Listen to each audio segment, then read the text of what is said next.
And we are live. Welcome to the Wonderland Effect. Today, I do have a professional with me, and as you guys know, I've been transitioning more into educational content. So I'm going to go ahead and let our guest introduce herself and then, yeah, give us her information.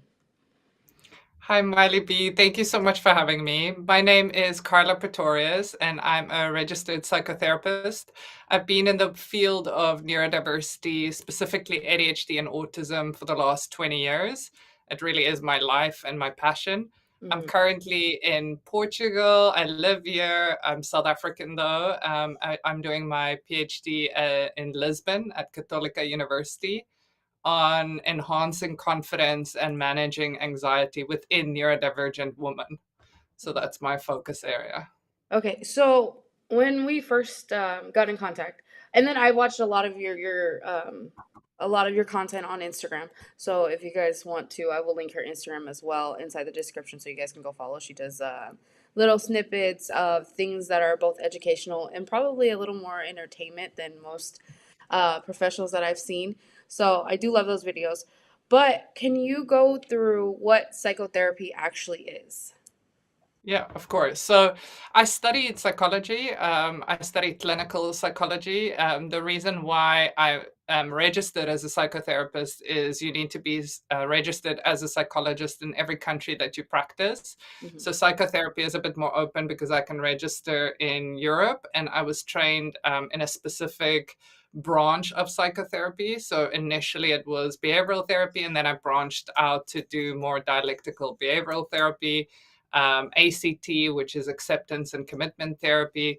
And then I do mindfulness too. So I really try to bring in what my clients, I don't know, kind of like relate to best. I've also got ADHD myself. So I feel like that helps me a lot in guiding kind of how I do therapy and how I bring my clients into the process. So they guide me too. So it's interest based, it's person first. So it's really up to them what they want to work on, what their goals want to be.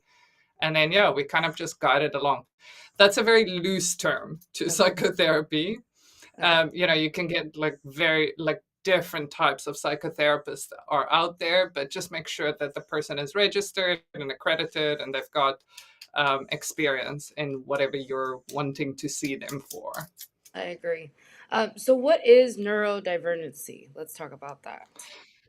So it's a relatively new term. Judy Singer came up with it in one of her papers in 1980s. Mhm. So I mean, not that new, but people are catching on to the term now, which is great. Mhm. It's an umbrella term, so it encompasses quite a variety of conditions such as ADHD, which is attention deficit hyperactivity disorder. I don't like the name of it, but you get ADHD and then previously known as ADD, Mhm. which isn't the hyperactive bodies, but it's still the hyperactive minds. And that was actually my diagnosis. And then autism, which a lot of people still call autism spectrum disorder, but I call it autism spectrum condition. And there are thousands of different autisms. And then, you can get dyslexia, dyspraxia, you get anxiety that they're including as well under neurodivergence. So there are quite a few different types of conditions that is under the umbrella of neurodivergence. Okay. And I'm going to be careful with my terminology, so probably some of the things that I'm probably going to ask might have a little bit, like you might word it differently than what I would, probably because of the misinformation that, most people are given is it's a disorder automatically. And I think that word is probably not suitable after hearing what you just said. Um, but for you, that makes you so much more relatable to your clients when they come to you. So, is it how okay, let's break down ADHD. So, let's start there. How does someone kind of help themselves to kind of get a little bit of a control over what everybody else is telling them, like, hey, you're just out of control, like you can't focus or anything like that. How does someone in that lane help themselves in trying to find some kind of focus? What would you recommend? such a good question, right? Because we want to take control more of our health and our mental well-being for sure. So I think the first thing is to know that you can take more of a control. It doesn't matter what professionals tell you. Mhm. If they are overly negative, go to another one, get a second opinion. Because as somebody with ADHD, and I have many clients with ADHD, I've seen them do remarkable things, Yeah. and really do reach their goals, and their dreams. So the first thing is self-awareness, just becoming aware of your sensory profile, your differences in your communication profile, your conflict style is different, Mhm. and then regulating these differences and the divergences, right? So making sure that you're okay with being a little bit different, thinking a bit differently, and feeling different to more neurotypical individuals, but that it's okay. So just that acceptance piece, and then finding what works for you. So really bringing in, if it is like an ADHD type of mindfulness activity that you do. So it's maybe not the typical listening to my meditation for 20 minutes, but it is meditation while you're walking or eating mindfully. It needs to kind of like be tailor made for your ADHD brain. Yeah, So so I you're think, making new connections. yeah, I'm getting like when you train for the gym, I mean obviously you're not gonna be super great at it, but those are yeah, you're forming that connection to it, so you have more of a understanding to it. Because yes, exactly. like a lot of people that I come across, like I have a friend that's really, really close to me and she's diagnosed with ADHD. And like some days she just has that really bad not thought process, but she gets in that real funk of like I just can't focus on anything. Like I don't want to do anything today.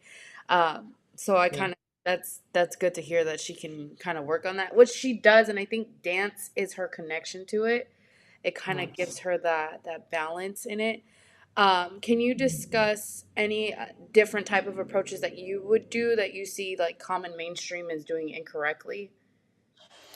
Yeah, I think just going back to your friend, I would say like those days are normal where, we feel maybe, and just to say, okay, today she's just not going to be able to be that productive, because an ADHDer's mind will be super, also know that she's not going to be an 8 to 5er, right? So she'll probably be hyper fixated on her work or her projects one day, and the Yeah. next day she won't be able to because she is going from kind of like boom to bust. Hmm. But yeah, so what I do think, like, and then leading into your next question, I think is good to know that our brains work differently, so we can't push ourselves into this like square hole, like we can't say, well, we have to be the same amount of productive every day. Yeah. We have to honor how we're feeling and really listen to our bodies better, and then also finding that flexibility in our personal life, with Hmm. our personal relationships too, and then with our work life too, What do you think I is one think. of the biggest misconceptions when it comes to not just ADHD but like overall? Because you put autism under there as well, and I think I've seen a lot of people deal with autistic people like they don't need to treat them how they've been treating them because Yeah. autistic people can be very intelligent. I've seen them do things that most of us wouldn't be able to do, or they excel in a certain aspect. And what do you think is a misconception when it comes to neurodivergent people? Yeah, I think that's also a great question, right? I think the misconception is that autism always goes along with an intellectual disability, which it doesn't. Those are two different things. Hmm. So that's one of the misconceptions. And it's exactly right what you said. People kind of like hear you're autistic and then they wonder how they should interact with you. Whereas the question is rather like just be curious, stay curious and ask questions and speak to the individual. My partner is autistic and he's extremely smart. And, like nobody would know that he's autistic, but he's definitely got a different type of brain and mind. Hmm. And it's very interesting to learn from him. So he'll go into this like research portals and tell you everything about culture or history. And I mean, it's way more than what my brain can remember. So I think I don't want to go too much into like it's a superpower, Hmm. because that's the other side that we need to be careful of. There are disabilities with the way that we think, right? So yeah, I can't just walk out of a shop because it's loud and tell a baby to be quiet, like even if I Yeah. want to, I need to kind of like be socially accepted to some degree at least, but I can wear my noise canceling headphones. Hmm. So I think like there are so many misconceptions there, but I think the one thing is that we don't fit in a box. And I also think the one other misconception is that there are way more neurodivergent people out there than we know. Hmm. So I think we're going to be opening our minds up a lot more to there's not really a typical. Hmm. There's a typical world, and there's kind of like a box that we've created that we need to fit into. But we can learn so much more from these divergent brains. I don't know if that's answering your question. I'm It sorry. does. To me, it does. I mean, I don't know about others. See how it goes after I get feedback from the viewers, but overall, I just as soon as we started even discussing, like I told you before this, I didn't even know what neurodivergent was a thing. I didn't know that at all, and I think a lot of us, like you said, we do tend to look at people that have the diagnosis, and we just box them into this world where we're like, okay, well, you can't Mhm. regulate, like you can't operate in a regular world. Mm. But I think that I don't know if you would agree, but I think from what you're saying, it's not that they can operate in a regular world. You just kind of have to find a different way to live in a regular world. Exactly, yeah, and create a bit of accommodations and be flexible with those. I think one other stigma that I just thought about while you were saying that is also females, so like women in general, we present later because we camouflage so well. So I was only diagnosed in my 30s, and a lot of times then individual or people would think, okay, but there aren't a lot of women or girls that have ADHD or that are autistic, but it's just because they fit in so well. And that works a lot, or that increases a lot of our anxiety. So we need to look at our girls and make sure that we're not trying to work on their strengths of socializing and forcing them into these situations. We really need to listen to our kids and see if they're comfortable, and listen and observe them more and make sure that we create those opportunities so that they can focus on their interests, for I sure. I think right now the question that's coming to mind, it's not even on the list of questions that I had for you, but when you speak of how do I word this? So people who have OCD, they have Mm. compulsive disorders that cause them to operate in a certain way. Is that a part? Does that fall under the umbrella or not? So many individuals would come to my clinic or my office, and they would say that they've got OCD, and I would say, "Are you sure it's OCD?" And I would just ask them questions, Hmm. and it would actually be an underlying neurodivergence Yeah, that's what. that, yeah, exactly, that's being presented as OCD because they are doing these things ritualistically so that they feel like they can fit in and they can make sure that they're part of society or whatever, and it becomes an obsession for them, Mm. because they like their minds might feel like they're hyperactive, or that they don't know how to control their intense emotions. So they're finding things to do and finding things to hold on to that they can control. And Hmm. that we know is like part of OCD, right? And that's what a clinician might see. But they're not asking those questions about like the neurodivergence underneath it all. Yeah.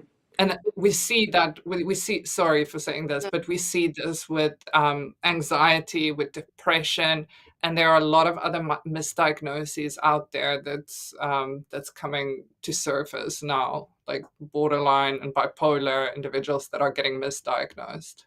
See, and that was my next question about bipolar disorder.